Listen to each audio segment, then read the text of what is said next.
Hello, good day. This is Ray, This is Ralph. and this is the Medium Rare for Two podcast. Welcome to our fourth and final episode.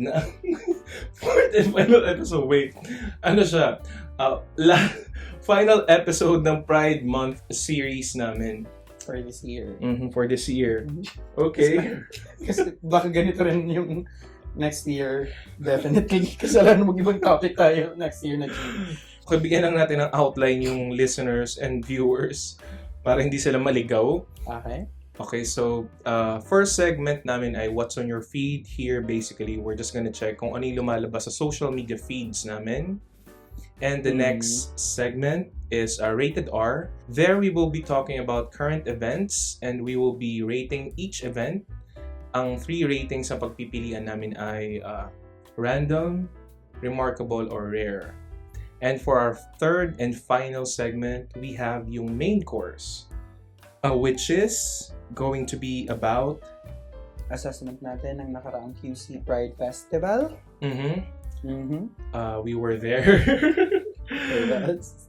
Pero sobrang magkaiba na experience namin. May similarities, but anyway, we will talk about it later. So, diretso na muna tayo sa What's on your feed. Yep. So, ano nasa feed mo? Sino mo una? Mini-mini mo.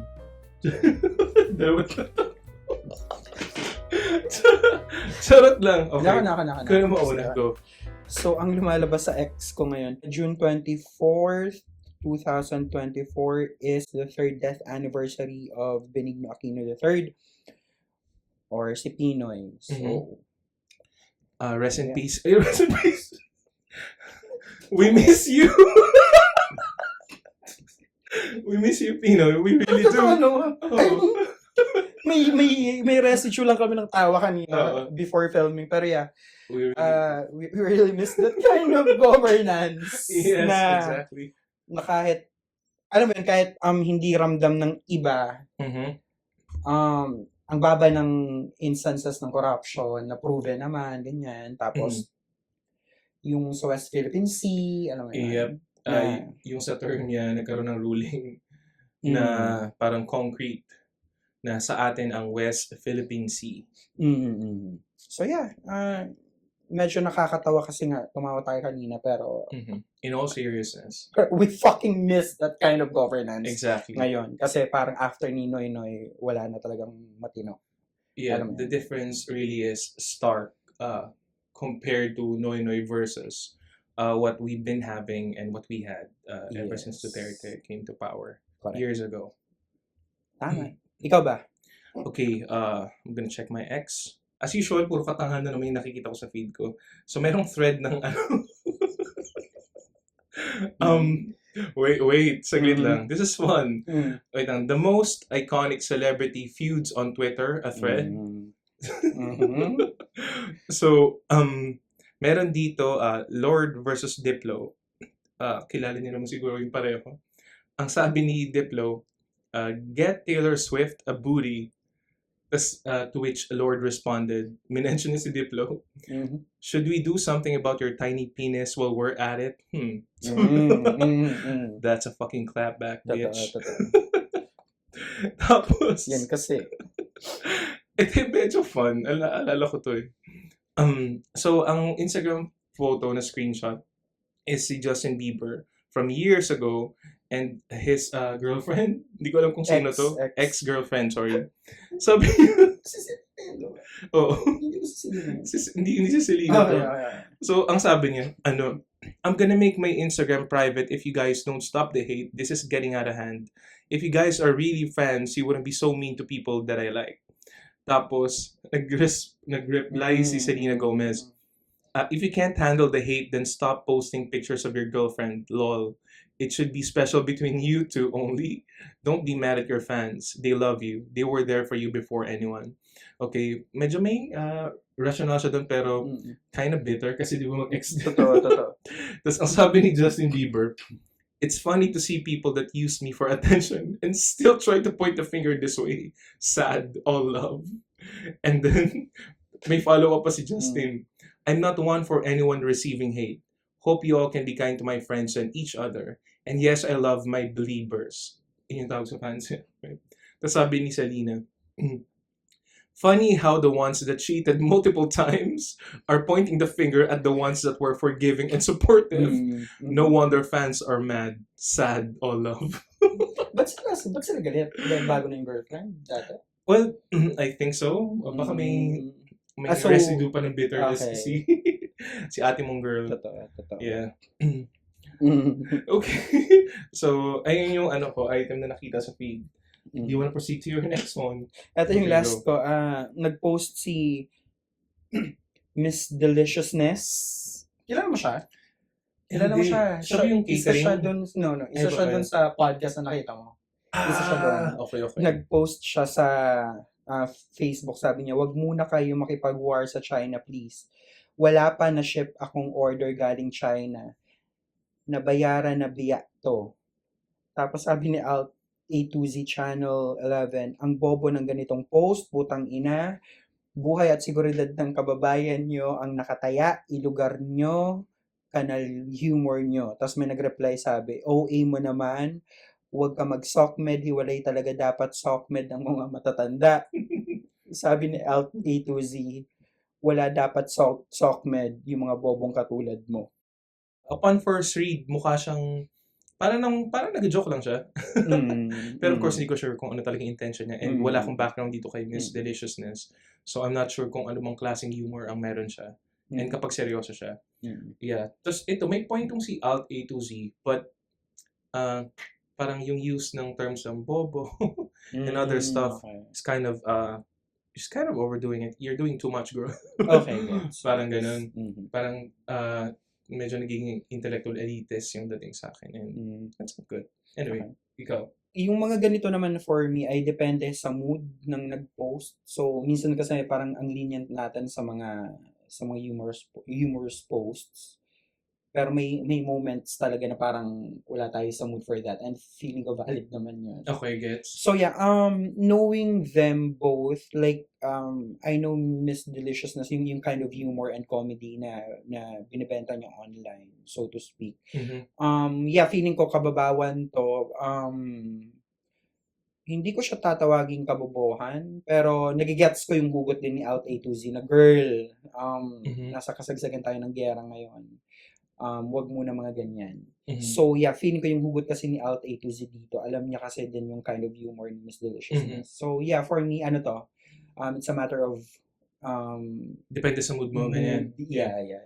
Okay. I mean, yung sentiment ni Alt A2Z is correct. Parang they shouldn't be, they should be taken seriously. Pero overkill yung response. I get it. And parang like parang nagkaroon na discussion about this. Parang if you want people to tawag dito, join the cause or like parang is that the way to talk to them? Yes. Parang ganun. Yeah. Yeah, may mga ganito din kasi na pwede siguro to sa na lang, yung hindi na naka-public. Alam mo yan, yung ayun, bobo naman nun. Alam mo yun, yung magre-release ka lang ng frustration mo. Yeah. Like pag magbabarkada lang. Pero yeah. I get you. Okay. Alright. Okay, cool. Okay, check ko naman yung next na thing ko. Ito yung nag-appear sa feed ko. A post from Captivating Cat, the winner of Drag Race Philippines Season 2. Ang sabi niya, yung tinatawanan ka kasi morning ka nilagay, pero pinaboran ka ng panahon kasi ako lang ang nakapag-perform na drag queen. I have so many complaints sa Pride PH about how they treated me and my team yesterday, but I still chose to be kind. Okay, kasi nag-perform siya sa QC Pride. And so apparently siya lang nakapag-perform.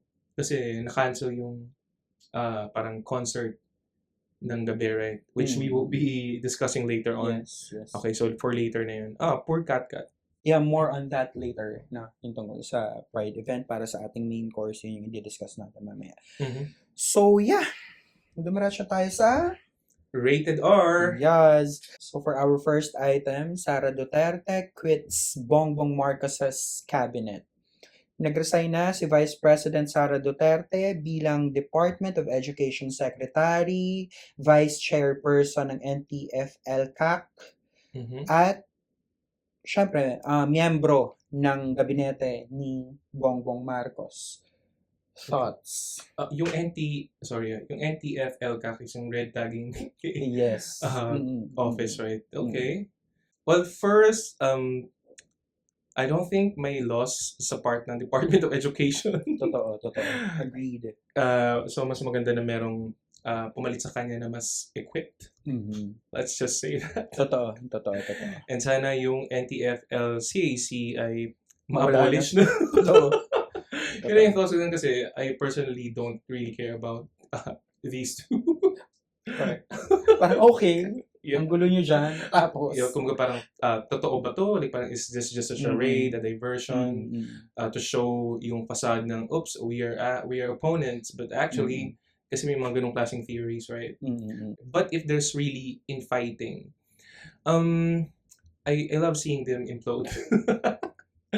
Yeah. I don't buy it. Parang Okay. may something Really? talaga na parang ano yan, ang sus niya lang. Pero yun nga, Mhm. parang wala kayong pakialam sa inyo. Magtrabaho kayo ng maayos. Huwag puro corruption. Yeah. Huwag puro no comment sa China. Yeah. Alam mo yun, yung mga ganon. So yun. Yeah, come on, we don't really care about you guys. We just want you to leave your post. Totoo, parang lumayas kayo dyan. Yun lang. Alam mo yun. Yeah, and sana hindi ma-sidetrack yung mga kapwa Pilipino natin. Correct. Yeah, hindi yan parehong kalaban yan. Totoo. Alam mo, ang nahalata ko ngayon, ang daming troll accounts na pabor sa Duterte na binabash si Marcos palagi. Parang, okay. Yeah. Parang, alam mo yun, Parang this is the same parang mechanism, parang campaign. totoo. Wala kaming lulugaran, alam mo yun. Parang wala kaming kakampihan sa inyo kasi alam namin may something dyan. Huwag tayo maglokohan. Alam mo yun, parang umayos kayo. True. Ang rating ko dito ay random kasi hindi ko naman kailangan ng ganitong klaseng balita. And hindi rin kailangan ng mga Pilipino.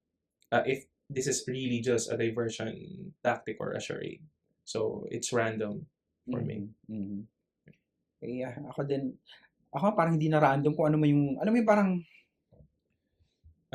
kailangan ba natin mag-invento ng bagong rating? Like parang we don't give a shit. Parang ganun. yes, alam mo yun. Those, we give a shit sa part na parang, okay, mapapalitan yung education secretary. Finally. Pero parang, alam mong may something may something na hindi na naman tayo nakikita kasi parang naaaliw na naman tayo sa part na walang unity. Okay, may unity or wala, nandiyan pa rin sila sa pwesto, vice president pa rin siya, presidente pa rin siya. O tapos, alam mo yun, parang fucked up pa rin yung Pilipinas, parang ganun. Yeah. So, yeah, random. And yung allies nila sa Senate ay majority. So, parang wala namang impact tong nangyayari. Correct. So, yung next issue natin sa Rated R ay about Laila De Lima. Finally, na-clear na yung name niya dun sa third and final drug charge, which is conspiracy to commit drug trading. And yeah, I'm very happy about this news kasi it's been years, I think 7 years or more siyang nakadetain. And napiyansahan lang siya last year, tama? Pinayagan? Yeah, November. Ng same trial court, I guess. Yeah. Okay, so yeah, I'm very happy to hear about this kasi medyo marami nang dinana si ate sa loob. And also sa labas kasi yung reputation niya, there's medyo tarnished talaga. At least sa side ng kilala niya naman kasi Correct. And kung babalik siya sa pagkandidato, sa pagkasenador, parang mas hassle-free na totally wala na yung mga ganitong inventong charges against her. And parang almost 7 years siyang nakakulong. Yeah, nakatiting, yeah. Na hindi yun biro, alam mo yun. So yun, happy. And diretso tayo sa rating. This is rare. Yeah, this is great news. So this is rare. A political prisoner, parang you can consider her as that, right? Literally, yes. A vocal critic of the Duterte administration. Marami nagsasabi na this is she was set up and all charges filed against her are or were fabricated. And it took like parang almost 2 tawag dito terms, presidential terms bago siya ma-acquit. So this is really great news. This is a rare rating for me. Okay, so now we are moving on to our third and final segment, main course.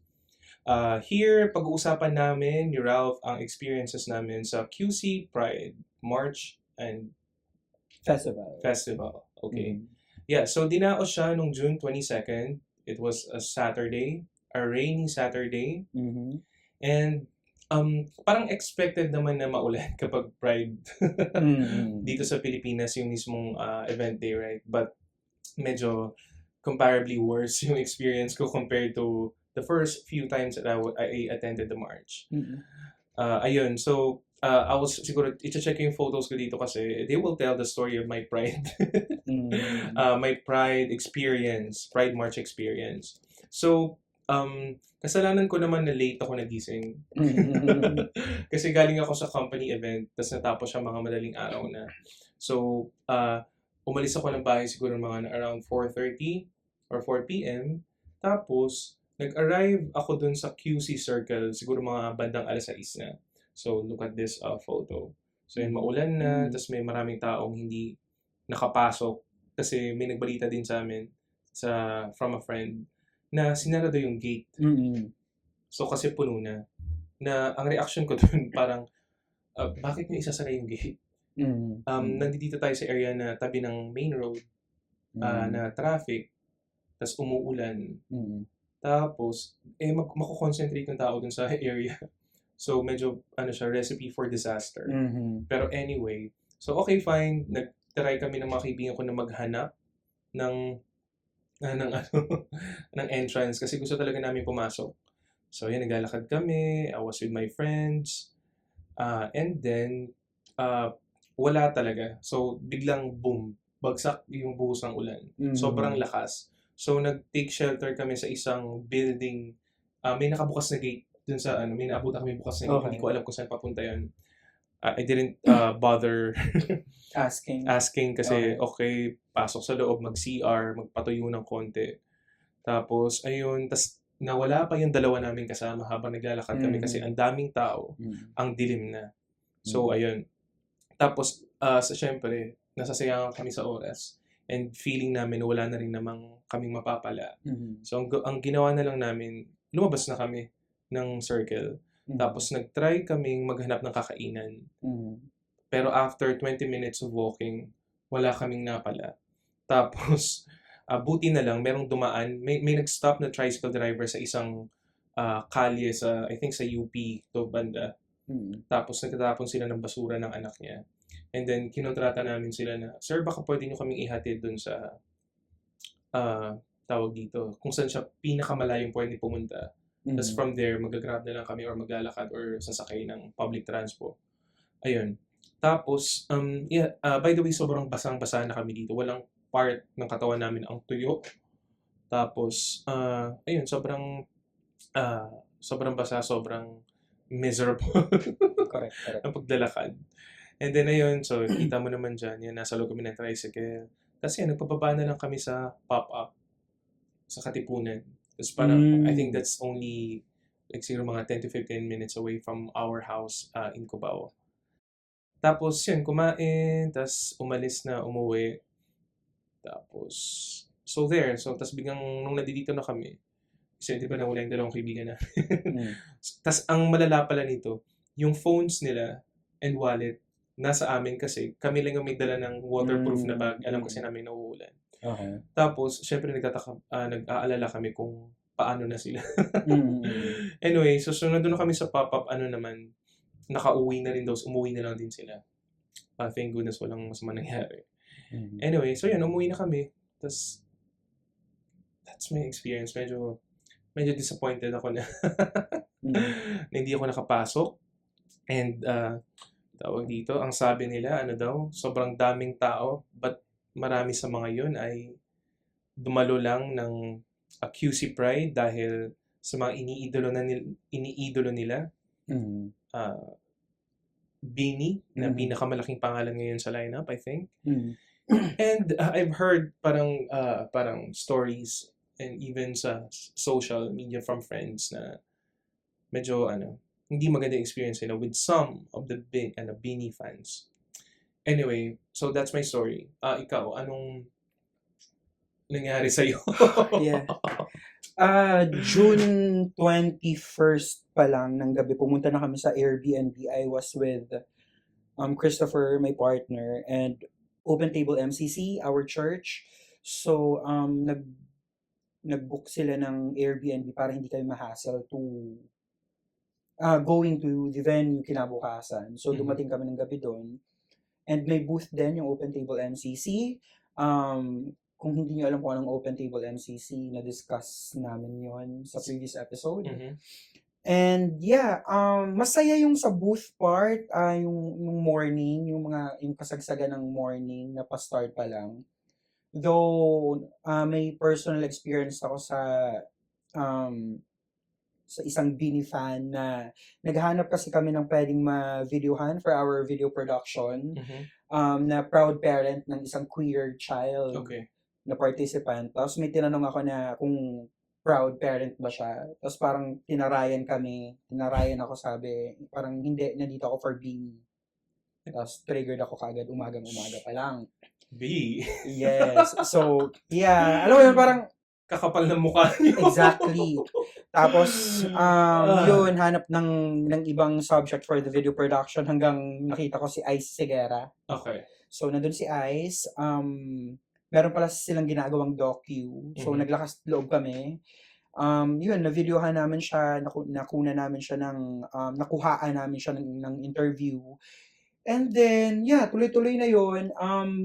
But before the March, kasi ako nilulook forward ko talaga yung March kasi Mhm. feeling ko yun yung pinaka-symbolic part of it all, Yeah. hindi yung concert. Exactly. Since ginagawa natin to para talaga sa marcha because Friday sa protest, tapos na-discuss na namin yung history na yan, Mhm. napahapyawan na namin yan ni Ray sa previous episode. Yes, a Queer Spaces episode, if you're gonna Mhm. look for it.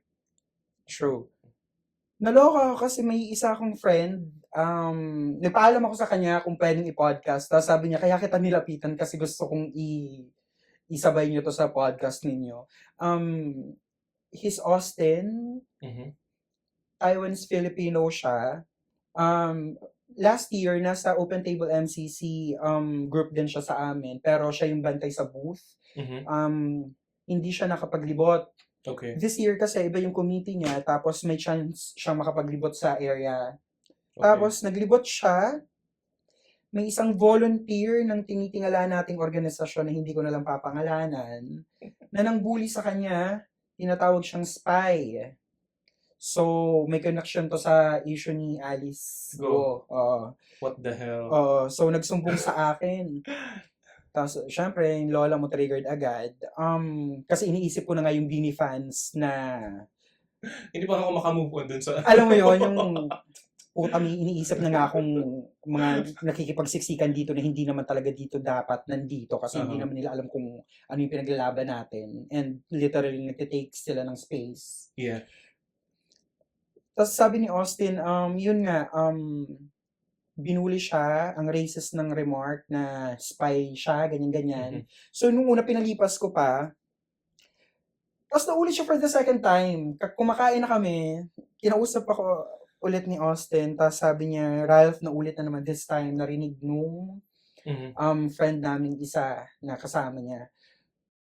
Hindi ako makakapag-concentrate sa pagkain kasi ayokong masira kasi yung experience niya. Kasi as a friend, alam mo yung pinagdadaanan ng kaibigan mo as an LGBT plus individual na eto na nga lang yung space sana for him or for them to enjoy kahit or makalimot kahit isang araw lang kasi sirain pa ironically ng isang miyembro ng community. Mhm.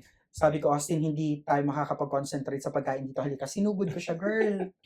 Sinugod ko si Ateng, si Becky. Tapos ang familiar ng face niya kasi kanina ko lang na-realize na kasama ko pala siya dati sa, isa siya sa nag-organize ng isang house-to-house campaign na huwag ko na lang sabihin kung ano specifically. But yeah, kinonfront ko kasi kailangan, yun nga, pagpunta ko pa lang doon, third time niyang nakita si Austin, excited agad si Beck. Sabi niya, hi friend! Tapos pinigilan ko kagad kasi alam kong bubulihin na naman. Sabi ko, taga ganito ka bang org? Kasi yung shirt mo, may yeah. nakasulat na May taga print. ganito kang org eh. Sinabi niyang hindi. Though nakita ko yung social media niya na nag-volunteer talaga siya. And anyway, yun, sinabi ko na hindi yan fun, hindi yan funny, it's not right, it's not correct. Alam mo yun? And first of all, hindi siya Chinese. Is Taiwanese Filipino, gano'n. So yun, nasita din siya, and tinawag ko yung organizer na isa, nag-explain si Bex, and nag-apologize ng malala sa friend ko. Tapos, sinabihan siya na kapag hindi niya tinigil yun, ipapatawag siya or something. Okay. So yun, na-frustrate ako, umagang-umaga pa lang. Umaga pa lang yan. Umaga pa lang to, wala pa yung March. So yeah, Oh, shit. alam mo yung frustrations part na yun, na parang, ito yung sinasabi natin last time sa episode natin sa Queer Spaces na, hindi lang ata sa Queer Spaces may mga episodes tayo na tinatakal natin na tayo na lang sa community, tayo pa yung naghihilaan pababa, tayo pa yung nagkakos na ganitong discrimination na, oh my God, racism, ang tindi nun. Gusto ko lang i-ask kung nung nagtatry mag-explain na si girl or si Becky, kung bakit niya ginawa yun? Trip lang. Trip lang niya? Ang ironic kasi, nung hinanap ko siya online, kanina ko lang siya hinanap, so 5 days ago, before ng Pride, meron siyang, ang caption niya sa profile pic niya, "Wag epal para hindi niya daw matalakan." Nakakaloka kasi yun mismo yung nangyari sa kanya, ang epal niya, tapos tinalakan ko siya, alam mo yun, parang bumalik sa kanya, parang na-manifest niya yata. Hypocrisy. Exactly yung hypocrisy. And yun, ano siya, wala, nag-sorry lang siya na nag-sorry, and trip lang talaga, halatang trip lang siya, kasi naulit eh. Kailangan mo siyang i-confront. Kiberna kung tatawagan ka nilang eskandalosa, pero kailangan mong i-stop immediately yung mga ganong atake na hindi healthy. Kasi nakaka-cause siya agad ng trauma eh. Yeah. And it's wrong, period. Alam mo yun? Friend ko yun or hindi, it's wrong. Alam mo yun? Tama yung ginawa mo kasi mag-fester pa yung ganong klaseng behavior niya. Kung baka hindi pa siya na-stop at that time. Exactly. So yun, moving on sa March, paikliin ko na lang siguro. Okay yung March, nasa faith line up kami. Line up or line. Because we were representing Open Table MCC. And actually, nung morning din, yung pinaka-highlight actually na medyo light and positive, na-recreate namin yung photo ng kauna-unang Pride March sa Pilipinas na MCC din. I think nakita ko yung pictures na yun sa Twitter. MCC Manila and Pro-Gay yung nag-hold. Ito yung 1994, ang kauna-unahang Pride March sa Philippines and sa Asia by LGBT plus for LGBT plus rights. Okay. So yun, historically, yung accurate na kauna-unahang Pride March sa Pilipinas. Na-recreate namin yung photo bilang MCC din kami. So yun, ang fun ng part na yun. Alam mo yan, ang historic, ang meaningful. So yun, pagdating ng hapon sa kahit may mga ganong kangaragan, nilook forward ko talaga yung March. For me, kasi na-experience natin yung ulan sa Marikina dati, diba? Na, yung ulan na masaya. Parang may fulfillment ka. Kasi parang...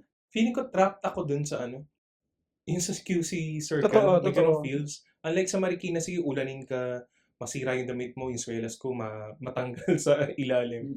Ano pa rin, meron akong sisimulungan, hindi... walang gate na sinasara. Malawak, marami kang pwedeng puntahan.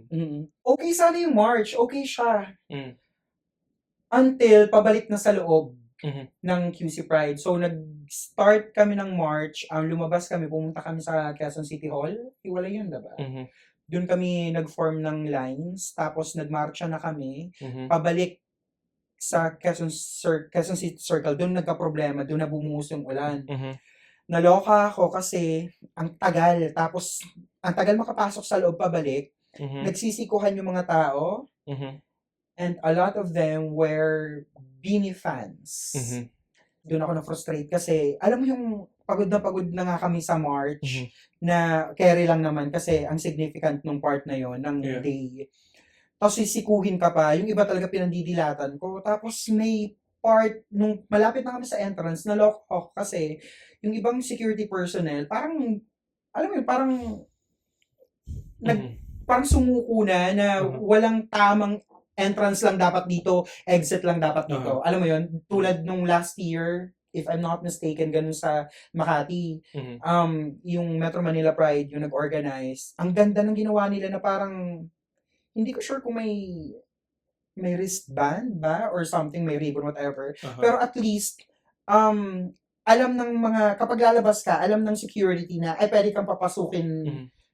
ulit agad kasi meron ka ng band or Okay. may senyales na nakapasok ka na kanina. Mhm. So, may ganong crowd control. Okay. Dito wala. Yung guards doon sa gate, papasok, pabalik, parang sumuko na sila. Labo-labo na, halo-halo na yung mga nandun na wala naman talagang pakialam sa pinaglalaban ng LGBT plus community. Mhm. So, sumuko na sila. So, yun, pagdating sa gate, and nakapasok na kami, bumalik kami sa booth namin. And then, a friend of mine, nagyaya ng bumalik sa Airbnb namin. Mhm. Doon na bumuhos yung ulan, hindi kami kasya sa isang payong. Mhm. Wala akong payong, may backpack ako, tas may charger sa loob, may phone ako.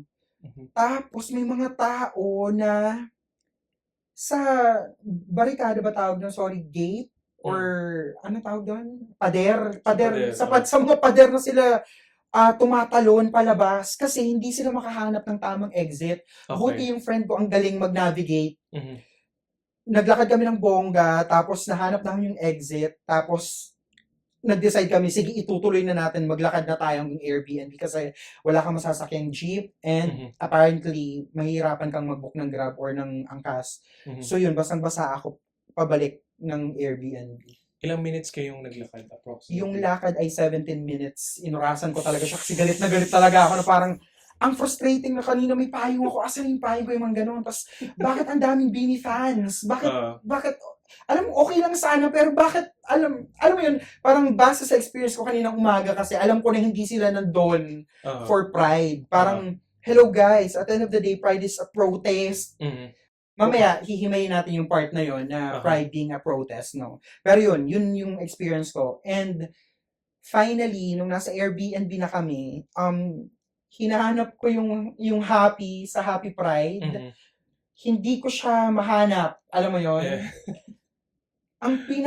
ang naging happy lang na part ay yung gathering na namin ng Open Table MCC family ko after Mhm. ng Pride, nung nandun na kami sa Airbnb, nagchikahan Mhm. hanggang madaling araw, tapos nag-inuman, nagkwentuhan, ng super meaningful na kwentuhan and the laughter.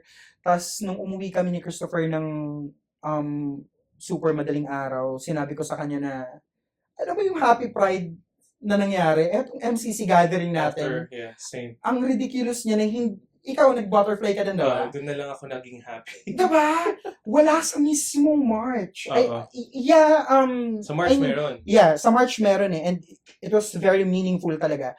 Yung ulan lang talaga at yung pag-club ng mga tao na hindi dapat nandun. Yeah. Alam mo yun. And very mismanaged yung, apart from the March maybe, yung event, yung concert, yung part na yun. And parang, siguro babalikan ko lang, Ralph, na-mention mo yung security guard and staff. Hindi ko alam kung nabasa mo, pero may mga nagsasabi na medyo may homophobic undertones yung treatment nila with the people attending. And actually, nung papunta ako dun sa QC, nung nilalakad namin, QC Pride, meron akong nakitang CQ na sumisigaw, na parang, alam mo na parang, hoy, huwag kayong magkalat dyan. Pero hindi yung normal na tono na galit. Alam mo may something dun sa na hindi ako nagtataka. Na parang kasi ang dami ko nakita talagang ganun. Na parang alam mo dahil bakla or LGBTQ+ sila kaya ganun yung tono nila. May galit alam mo dun sa tone. And like hindi lang yun yung may personal experience ako dun pero may mga nabasa din ako from other people na medyo homophobic yung ibang Beanie fans. Like parang pinagkatawanan nila yung mga bakla, ang daming bakla dito, mga ganun. Yes. May nakita rin akong post sa Facebook na alam mo yung mga riders group ng Move It, ng Angkas, sinasabi nila na parang naiinis ata sila or something dahil puro bakla yung nagbubook. Yung nag-viral. So, nakakaputang ina. Totoo. I mean, kung kinanta siguro ni JK yun Oo! sa concert na Waglit. Ano sana, no, ang fitting. Yeah, balikan ko yung Marikina Rain versus QC Rain. First time ko sa QC Pride, last year kasi nasa Pride kami sa Makati. Yeah, magandang observation yun na yung Marikina talaga kahit ulanin ka doon dati, may fulfillment pa rin, ang fulfilling niya pa rin. Dito, inulan kayo, ang daming mga taong hindi dapat nandun, may worry ka pa at the back of your mind na baka magka-stampede. Yun yung na-feel ko nung malapit na kami sa entrance from the march. Yung umuulan-ulan na, sabi ko, shit, hinug na siya for stampede talaga. And also, tabi niya yung main road na isa sa mga pinaka-traffic dun sa area. So, nakakabahala din. Yun yung feeling na yung feeling ko na natrap ako kasi parang, okay, close yung gate. And at the same time, yung other side, hindi ako pwedeng tawid lang or gumalaw freely. Kasi may chance na baka mahagip ako ng mga sasakyan. Tapos yung pollution, ang usok, ang dumi, versus sa Marikina, na meron mang main roads pero ang dami mong pwedeng puntahan para hindi ka ma-stampede or matamaan ng sasakyan or ng mga tao. And ang ridiculous na parang, bakit hindi kayo handa? Bakit nahihirapan yung mga taong maghanap ng exit? Doon pa lang ang red flag niya na. Yeah. Na parang alam mong it's a failure eh. Yeah. Kasi hindi makalabas yung mga tao na tipong sa bakod na tumatalon. Maling-mali, alam mo yun? Yeah. And also, may nabasa rin akong parang testimonies or comments from performers, drag queens, na wala man lang update kung ano nang mangyayari dun sa supposed performance nila nung gabing yun. So, parang it's a big clusterfuck of an event. Totoo. Na nakakalungkot kasi isang araw lang to ngayong taon. Correct. And kayo na lang alam mo yun. Though sa part naman na sila na lang ngayon, since late ngayong Metro Manila Pride organization sa pag-announce na hindi na sila magkakaroon ng sarili nilang Pride March and Festival this year, hindi naman natin yun isisisi sa QC Pride, alam mo yun.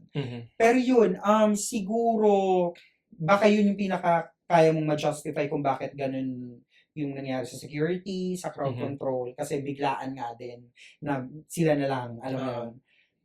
200,000 plus attendees. But at the same time, di ba protocol yun? Na parang, regardless kung biglaan na wala ng Pride, parang dear, nag-announce kayo na may beanie, may vice ganda, kahit nga beanie na lang eh. Kasi yun talaga yung nakita ng lahat na pinaka-problema doon. Hindi nyo ba i-expect yung crowd? Na recently may balita din na dinumog yung free beanie concert na nagka-problema din. Okay, sige, himayin din natin yung hot topic ngayon sa social media tungkol sa hetero-shaming. Yeah. Kasi 'di ba sa previous episode or episodes natin, hina-highlight natin dito na importante pa rin yung allies. Yeah. Okay. Na huwag mag-exclude. Ganyan. Because pride is not about exclusion. Dito kasi, hindi siya apples to apples. Yeah. Kasi ang nangyari dito, beanie fans to na nagkataong straight at nagkataong homophobic. Okay. So, hindi problema doon pa rin na magpapasok ng straight allies. Magkaiba yun. Ihiwalay natin yun. Hindi yun yung point. Ang point dito, hindi na foresee ng organizers na dadagsain ng homophobic na beanie fans. Yeah, Yung Pride Festival na dapat ay para sa ating mga LGBT plus individuals. Correct. Okay. Like, some people are also saying na wag na mag-invite ng like parang performers of that popularity for the next events, pero hindi siya solution eh. And it's not right. And wag na daw i-announce yung lineup, which is also not good from a marketing standpoint. Baka hindi naman dumugin. Pero siguro, since alam natin yung mga popular artists or groups na magko-perform, na mag-a-attract ng tao, ay mag-a-attract ng mga tao from various backgrounds and personalities na or behaviors na meron sila, kung ano man yun. Maybe may early heads up or sa comms nila, sabihin nila na be respectful. Parang huwag kayong homophobic dito sa event na to. Dahil for sure, marami sa mga yan ay a-attend lang para dun sa mga iniidolo nila. Baka isa yun sa mga pwedeng solusyon. Kasi hindi ko nakikitang tawag dito, sound solution yung don't invite popular performers or don't announce the lineup. Ikaw ba?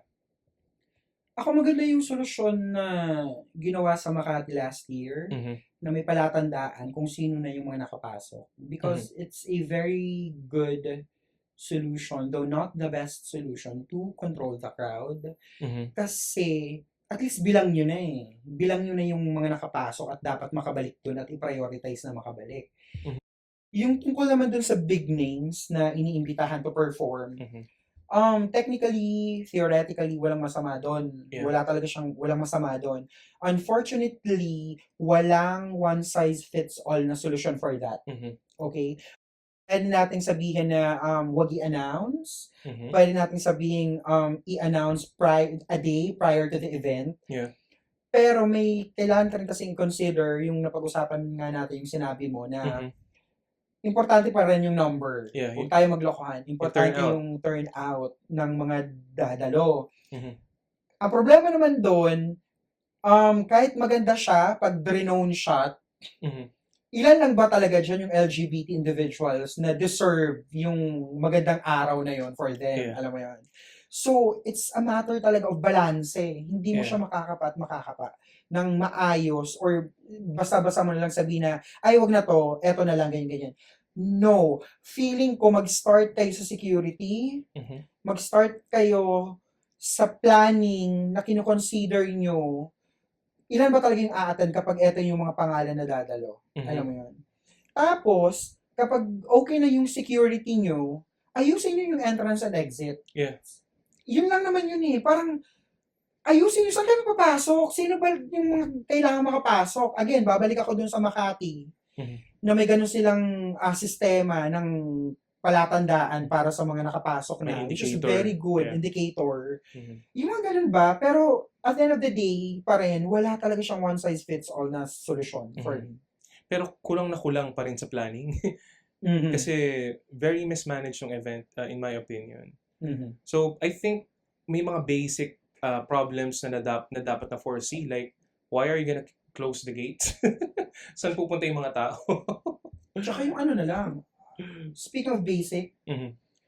di ba kinancel daw nila yung evening program, Concert, yeah. yung concert part. Like, parang, hindi nyo ba talaga na foresee na malakas ang ulan? Totoo, The yung past several years, lagi umuulan. exactly, yung technical problems or yung kuryente, yung Oo. mga ganun ridiculous na girl, no, hindi eh, siya acceptable, sa totoo lang. like, yung safety na yun ang buhay ng mga tao. Correct. Parang, Dapat number one priority. oo, SOP na. Ang una yung aasikasuhin dyan ay yung safety ng performers nyo tsaka ng mga dadalo. Oo. So, sa performers side, yung mga simpleng kable ng kuryente, Oo. ang ridiculous naman na hindi nyo na foresee or hindi nyo na secure. Yeah, hindi na nila secure. Alam mo yun? So, that happens. Parang, ay shit, umulan. Okay, and then I-cancel what? natin to. Tapos, siguro yung sa kanina ko pa iniisip kung paano ba susolusyonan yung ulan? You can't, right? You can. Like, parang nag-joke nga kami ng mga kaibigan ko, sabi nila, daw, parang, never nagko-cooperate yung weather pag Pride, Parang, anong gustong sabihin ni Mother Nature? Totoo. Pero ayoko rin i-put out into the world yung ganong klaseng messaging kahit joke lang kasi. Kasi binabalik sa atin yun, ayan kasi, Kasi, mga bakla kayong panggatong, ayan. maraming natutuwa online, yung mga Oo. homophobic friends and Ayan, people. nilulan tuloy kayong mga panggatong, kaya alam mo. Tuwang-tuwa na na-cancel yung event. Mm. Pero, what if i-schedule nila early June? Yung Pride? Pwede ba yun? Kasi yun yung mga time na hindi pa maulan eh. Totoo, first week of June. First week of June. Oo. And maybe, i-check siguro ng authorities kung merong nagka-cloud seeding on the day of Pride. Yung mga homophobic na simbahan na may budget for May budget for cloud that. seeding.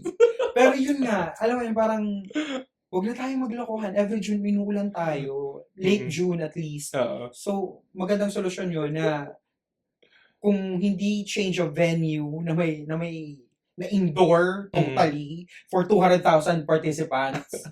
Iusog nyo yan first week of June kung Oo. kailan hitik na hitik pa yung tag-init. Alam mo yan? Yeah. Deserve natin yung Pride na hindi maulan. Ayoko maging norm siya na lagi tayo nagsasuffer on the day of Pride March. Sana maaraw naman. Yeah, and nakaka-frustrate kasi yung ganitong assessment. Mhm. Kasi, kahit sana, alam mo yun, may mga assessment tayo na parang mas okay na sa atin na lang. Mm. Kasi baka mag-backfire siya sa community. Pero, kailangan pa rin kasi talaga siyang i-address kasi nawawala na yung essence ng Pride events. Mhm.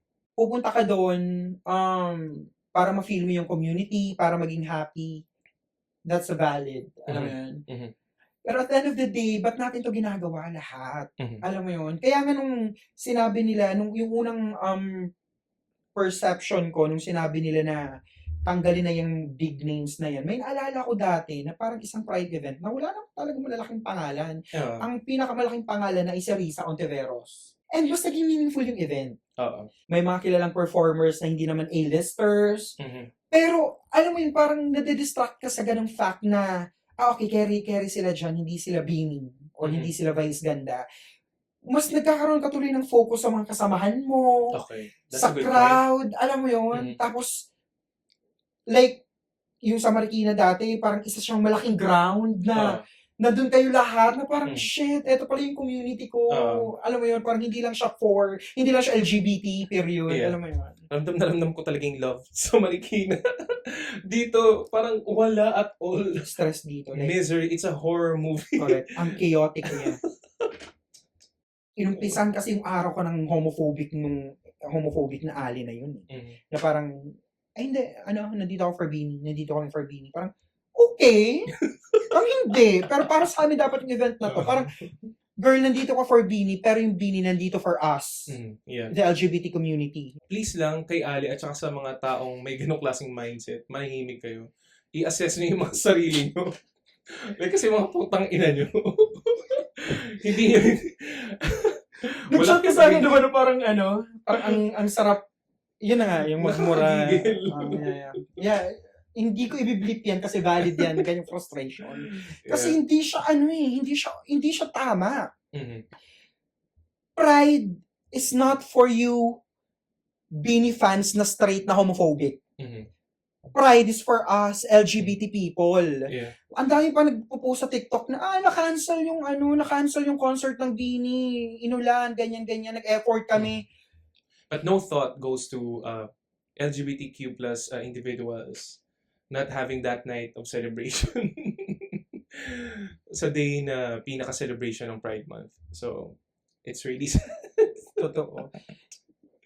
Alam mo yung parang hindi ako magpapaka-plastic na may part pa rin sa akin na nasa-satisfy kahit walang part din ng mga gamit ko at ng katauhan ko na hindi basa that night pabalik sa Mhm. Airbnb. Pero may something within me na parang ang saya na mga putang ina nyo, ayan. Mhm. Walang magsasaya tonight. Alam mo yun? Kahit yung mga bakla tuloy na fans ng Beanie, Mhm. nadamay. Alam mo yun? Yeah. So yeah, valid lahat ng frustration natin. Hindi ako magiging apologetic for that. Mhm. Me too. Ngayon, for our final part na lang. Ayoko na sabing final thoughts kasi yung final thoughts natin, hindi totoong final thoughts. Yeah. Kakaroon ng final sa dulo. Pero for the final part of our episode for today, gusto lang natin i-reiterate. And this goes to all non-LGBT plus individuals. Nang yung mga ganitong Pride events and festivals Mhm. every June, hindi po ito para sa inyo. Mhm. Para po ito sa amin. Mhm. Okay? Nagiging para sa inyo ito rin kung isa kayo sa mga tinatawag na allies or kakampi namin Mhm. na compassionate at hindi kailangang maging bakla, lesbiana, or miyembro ng LGBT+, para magkaroon ng idea kung paano ba kami nagsasuffer ngayon. Mhm. Dahil wala kaming mga karapatan na na-enjoy Mhm. tulad ng mga karapatan na na-enjoy ninyo as hetero couples. Mhm. Okay. Pride is not for you. Mhm. Pride is a protest for LGBT rights. Mhm. LGBT plus rights. Mhm. You can be with us, you can join the event kapag ipaglalaban nyo rin yung causes na gusto namin, na para sa amin, na kailangan namin. Correct. Mhm. Kasi, okay, palagi nating naririnig yung happy pride, pero it goes beyond mere happiness kasi. Mhm. Yung frustration ko last Saturday, sinabi ko talaga, never na ako magko-QC Pride, never na ako a-attend, never na ako mamarcha, pero hindi. Kasi, yung marcha part ng event na yun, yung pinaka-significant and pinaka-meaningful for me. Mhm. So, ang pinaka-pwede kong gawin ay i-adjust yung mga bagay-bagay for the march itself Mhm. na maging komportable for me. Like, for example, hindi na ako mag-sneakers. Feeling ko magka-cracks na lang ako or anything na alam mo yun, na goma, Mhm. na hindi na ako mafo-frustrate pag nabasa ako. Yeah. Magdala Magkapote ng ka. light, exactly, kapote. Alam mo yun, yung mga ganon. Yung mga pasiguro or anything Towels. Yeah. na lighter lang, na hindi ka masyadong mahahassle kapag nagmamarcha na kayo. Pero at least secure ka na kung umulan man, Mhm. magiging komportable pa rin yung experience for you. Mhm. Kasi yun nga, at the end of the day, dapat hindi lang tayo naghahanap ng kasiyahan. Mhm. Dapat naghahanap din tayo ng kahulugan. Yeah. Bakit natin to ginagawa? Kasi minsan, actually hindi minsan, wag lang tayo magplastikan, madalas Madalas. natatabunan yung meaning Mhm. dahil sa mga malalaking pangalan na nagpa-perform. It's Alam mo lost in yun? the sauce. Exactly. Nagiging siyang concert. Hindi na siya nagiging pride event. Mhm. Which is frustrating na dapat yung concert part ay part lang ng isang mas malaking pakikibaka, kumbaga. Yeah. Alam mo yun, mas malaking meaning. So yun. Totoo yun eh, kasi even sa marketing and word of mouth na nakikita ko online, it's all about the performers. Pero, bakit ginagawa yung Pride? Wala akong makita dun sa PubMats. Or kung meron man, it's buried there. And the big names is what's being at front and center. And that needs to change. Yes, and pwede mo nga siya ulit bilang final episode natin to for this Pride Month 2024 series. Pwede mo siya ma-connect doon. Babalikan natin yung kauna-unang episode natin for this series and for this podcast, for this channel na Pink Capitalism, na Mhm. okay, nakasuporta kayo sa amin, pero asan dyan yung part na pinapaliwanag ninyo beyond just seeing us, beyond Mhm. just making us feel seen, na naiintindihan ninyo that pride is a protest. Wala. Alam mo yun? Parang, okay, vina-validate ninyo yung pag-iibigan ng dalawang baklang gwapo. Mhm. Pero asan yung meaning beyond that? Alam mo yun? Kasi, Mhm. parang okay, responsibilidad ba namin yan sa corporation? Yes! Mhm. Kung ililabel mo yung sarili mo as an ally, mag-research ka ng maayos and make it more meaningful. Mhm. I'm talking about your ads, your marketing paraphernalia, whatever. Make it more meaningful for the community. It's the least that you can do kasi you're profiting off of our Exactly. struggles, of our struggling community. Correct. Diba? It goes beyond just two handsome guys kissing on a billboard Yeah. on EDSA. Maganda siyang tingnan. Mhm. We love that it's reaching as many people as it can, Mhm. bringing awareness of same-sex relationships. Mhm.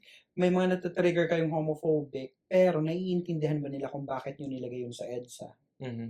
Diba? Panawagan din to sa Pride PH Mhm. at saka sa gobyerno na kumakalinga sa kanila Mhm. to hold these events, na Mhm. i-highlight ninyo every year that at the end of the day, Pride is a protest. Mhm. Alam mo yun?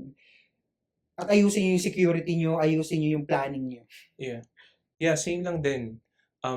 Nawawala kung ano yung totoong mensahe ng Pride, ng marcha, ng protesta.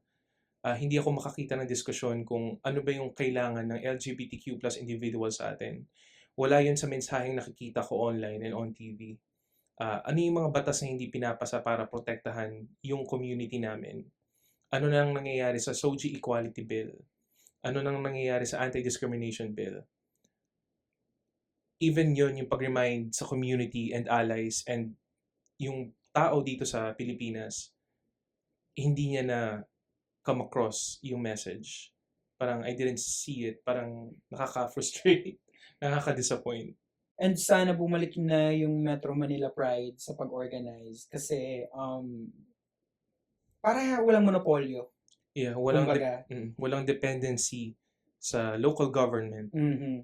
And experienced na talaga sila sa mga ganito. Mhm. Wala akong experience ng Na hindi okay, di ba? na hindi okay na sila yung nag-organize. Alam mo Mhm. yon. So sana makabalik sila. Sana lahat ng mga bilyonaryo at milyonaryong bakla sa Pilipinas ay tulungan ang Metro Continue. Manila Pride na makaahon. Sponsor and continue to sponsor. And ayaw naman natin silang pag-awayin. Sana yung galing ng Metro Manila Pride sa pag-organize, makuha ng QC Pride or ng Pride PH. Mhm. Why not mag-merge sila? Alam mo yun, may mga ganung thoughts na parang wini-wish mo na sana next year, mag-start na sila mag-collaborate. Alam mo yun. Yeah.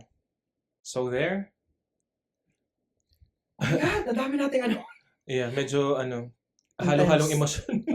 Pero we are not apologetic because valid lahat ng frustration Mhm. na naramdaman natin during the event. And this is just not merely to criticize kung sino man yung organizers ng event, but panawagan na sana may matutunan tayo sa nangyari this Pride 2024. Yeah, ginagawa natin to because we are part of the community. May karapatan tayo. Isa tayo sa mga na-hassle. Hindi biro ang mag-allot ng day, ng Mhm. entire day. Actually, kami nga. Yeah. More than a day pa eh. Para sa mga ganitong events. Mhm. So, sana hindi lang natin to ginagawa para lang, alam mo yun, may na-check tayo sa bucket list natin as an organization. Yeah. Nairaos, period. No, listen to us. This is for you. This is for the community. Ayusin ninyo ang security. Ayusin ninyo ang planning paulit-ulit. Mhm.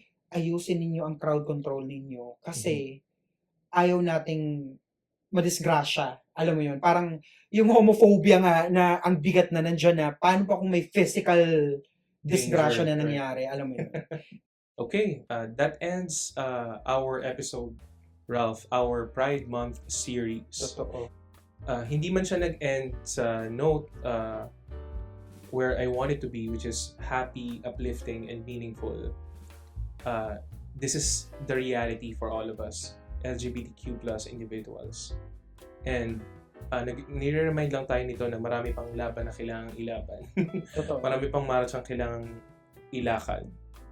And we hope na this is not always the reality for all of us. Yeah, salamat siguro sa lahat ng mga kaibigan natin din. Pasalamatan natin sila for this 1 month na inuulit-ulit na natin na kahit we are nobodies. Parang ang sarap sa feeling na ang dami nating feedback na natatanggap, positive and negative. Yeah. Para improvement. Exactly, for improvement and for the channels. So yun, magkikita-kita tayo ulit next week. For July, medyo magiging, kami? Loose kami sa topic. Probably walang theme for the moment. Kasi if we do, ano ba yung July? Nutrition month? It's really hard to... Nutrition month ba? Wait lang. Anyway, whatever it is. Yeah. So, ano parang kami ba talaga yung Yeah, pupuda tungkol sa nutrition? Baka mabash kami. Wala kaming expertise doon. Yes.